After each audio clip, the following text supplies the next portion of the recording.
Ara us ensenyaré com programar un correu electrònic. És molt fàcil. Quan aneu a redactar i poseu totes les dades a l'assumpte i ompliu tot el que heu d'omplir, en comptes de donar-li a enviar, en aquesta fletxa que hi ha aquí al costat, us deixa programar l'enviament. I llavors podeu triar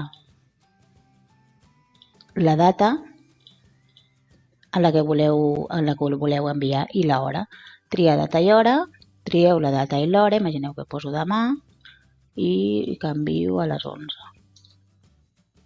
I programo l'enviament.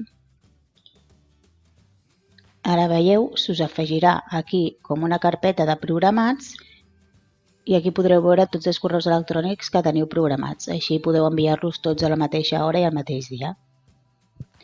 Hi ha una altra opció també molt interessant, que és aquest candau d'aquí, que el que fa és que el correu que enviem el destinatari no pugui reenviar-lo, copiar-lo, ni imprimir-lo, ni baixar-se'l, ni res.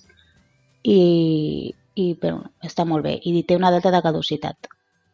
D'acord? També pots crear una contrasenya que li ha d'arribar per SMS per e-mails que són molt confidencials. I ja està.